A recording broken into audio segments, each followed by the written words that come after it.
গত বছৰৰ দৰে এইবাৰো টংলা আঞ্চলিক ৰাস মহোৎসৱ আমি 29তম বৰ্ষত ভৰি দিছোঁহি। গতিকে এই 29তম ৰাস মহোৎসৱত আমাৰ 9দিনীয়া বৰ্ণাঢ্য কাৰ্যসূচীৰে আমি ৰাস উদযাপন কৰিবলৈ মনস্থ কৰিছোঁ। আমাৰ এইবাৰ টংলা আঞ্চলিক ৰাস মহোৎসৱত আমি বিভিন্ন ঠাইৰ পৰা আমন্ত্ৰণ কৰিছোঁ মহিলা নাম দল, পুৰুষৰ নাম দল। আমাৰ নাম দলত উপস্থিত থাকিব অসমৰ স্বনামধন্য নাগাৰ নাম কৈলাশ তালুকদাৰদেৱ, তেখেতৰ লগত থাকিব আমাৰ মন্টু ডেকা। মহিলা নাম দল থাকিব আমাৰ জংকিমণি দাস, তেখেতৰ লগত থাকিব আমাৰ স্মিতা ৰাজবংশী। তাৰপিছত আমাৰ 6 তাৰিখৰ দিনাখন থাকিব ডক্টৰ আম্বেদকাৰ বঁটাপ্ৰাপ্ত লভিতা নাথ নাগাৰাম দাসৰ নাম পৰিৱেশন হ'ব। প্ৰথম দিনৰ কাৰ্যসূচী আছে আমাৰ মূৰ্তি স্থাপন। সেইদিনাখনে আমাৰ আৰু নাগাৰ নাম পৰিৱেশন হ'ব আমাৰ স্থানীয় শিল্পীৰ দ্বাৰা। যোৱা বছৰতে এইবাৰ আমাৰ বহুত ঠাইৰ পৰা ব্যৱসায় বাণিজ্য আমাৰ ইয়াতে আহিব খুজিছে। গতিকে তেখেতক আমি আমন্ত্ৰণ জনাইছোঁ। বাণিজ্য মেলাকে আদি কৰি বস্ত্ৰ মেলা আদি কৰি নানান ধৰণৰ ব্যৱসায় প্ৰতিষ্ঠান আমাৰ এই টংলা আঞ্চলিক ৰাস মহোৎসৱত আহিব। তেখেতসকলে আমাৰ লগত ইতিমধ্যে আজি কেইদিনমানৰ আগতে যোগাযোগ কৰিছে। আমি তেখেতসকলক নিমন্ত্ৰণ জনাইছোঁ। তাৰ লগতে আমাৰ হিয়াৰ আমঠু শ্ৰদ্ধাৰ জুবিন গাৰ্গ যিহেতু আমাৰ মাজৰ পৰা হেৰাই গৈছে, গতিকে তেখেতক আমি সজীৱ কৰি ৰখাৰ কাৰণে আমি টংলা আঞ্চলিক ৰাস মহোৎসৱে তেখেতৰ কাৰণে আমি বিভিন্ন অনুষ্ঠান ৰাখিছোঁ। তেখেতৰ যিহেতু আমাৰ 5 তাৰিখৰ পৰা এই ৰাস মেলা আৰম্ভ হ'ব, প্ৰত্যেক দিনাই তেখেতৰ শ্ৰীচৰণত আমি শ্ৰদ্ধাঞ্জলি অনুষ্ঠান ৰাখিছোঁ। অসমীয়া আধুনিক গীত অকল জুবিন গাৰ্গৰ অসমীয়া আধুনিক গীতৰ আধাৰত আমাৰ এইবাৰ নৃত্য প্ৰতিযোগিতা হ'ব। ঠিক তেনেকৈ লোকগীতো তেখেতৰ লোকগীতৰ ওপৰতে আমাৰ লোকগীত প্ৰতিযোগিতা আৰম্ভ হ'ব। ইতিমধ্যে আমাৰ কাম আজি আৰম্ভ হৈছে। লাইখুটা স্থাপন আজি আমাৰ পবিত্ৰ লাইখুটা স্থাপনৰ দিনাখনৰ পৰাই আমাৰ আজি কাম আমি আৰম্ভ কৰিছোঁ। যোৱা বছৰতে এইবাৰো আমাৰ এখন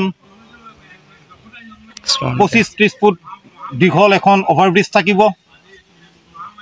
চক্ৰবাহীও থাকিব। ইতিমধ্যে আমাৰ আজি আহি পাইছে, আমাৰ মূৰ্তি কাৰিকৰবিলাক আহি পাইছে, তেখেতসকলে কাম হাতত লৈছে।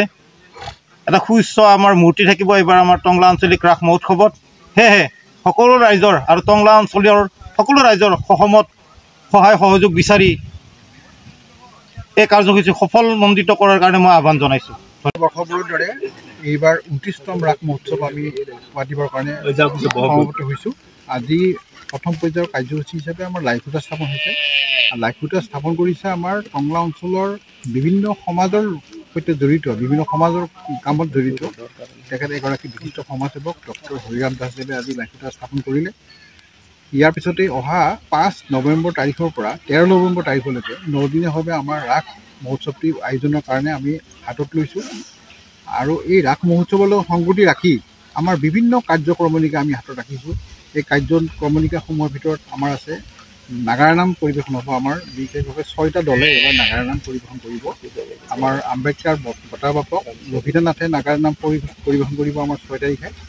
আৰু 10 তাৰিখে আছে আমাৰ মহিলা নাগাৰা নাম যুঁজ, আৰু 11 তাৰিখে ঠিক তেনেধৰণে আমাৰ পুৰুষৰ নাগাৰা নাম যুঁজ হ'ব। আমাৰ ধৰ্মালোচনী সভা আছে।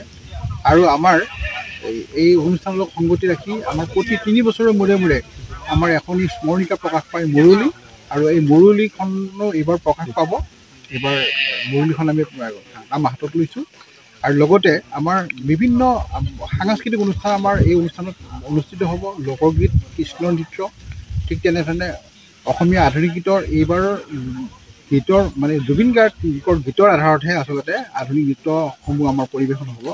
আমাৰ আজিৰ পৰাই আমাৰ কাম সম্পূৰ্ণ গতিত আগবাঢ়িব বুলি আমি আশা ৰাখিছোঁ। আৰু ৰাইজৰ সহায় সহযোগিতা আমি আজিৰ এই লাইখুটা স্থাপনৰ এই দিনটোৰ জৰিয়তে পৰাই আমি কামনা কৰিম। অসমৰ নপুৰণি কবি সাহিত্যিকৰ বাবে সুখবৰ।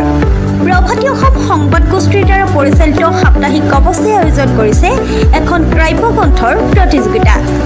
সগৌৰৱেৰে 30টা বৰ্ষত খোজ থোৱা অসমীয়া সাপ্তাহিক কবচ কাকতখনৰ উদ্যোগত কাব্যগ্ৰন্থ প্ৰতিযোগিতাৰ আয়োজন কৰা হৈছে। 2022 চনৰ পৰা বৰ্তমানলৈ প্ৰকাশিত অসমীয়া কাব্যগ্ৰন্থ দুকপিৰ লগতে লেখকৰ সম্পূৰ্ণ নাম ঠিকনা সঠিককৈ লিখি অহা 30 নৱেম্বৰৰ ভিতৰত তলত দিয়া ঠিকনাত ডাকযোগে পঠাব পাৰিব। আমাৰ ঠিকনা সাপ্তাহিক কবচ প্ৰভাতী অসম সংবাদ গোষ্ঠী বিজয়নগৰ ডাকঘৰৰ সমীপত কলিতা মাৰ্কেট 3য় মহলা জিলা কামৰূপ অসম 781122 মোবাইল নম্বৰ হৈছে 9435114666 অথবা 6003971898 অথবা 9864084600 অথবা কাৰ্যালয়ত হাতে হাতে জমা দিব পাৰিব। এই প্ৰতিযোগিতাত বয়সৰ কোনো সীমা নাই। অহা জানুৱাৰী মাহত ফলাফল ঘোষণা কৰাৰ লগতে বঁটাসমূহ বিতৰণ কৰা হ'ব। সকলো প্ৰতিযোগীকে মানপত্ৰ প্ৰদান কৰা হ'ব।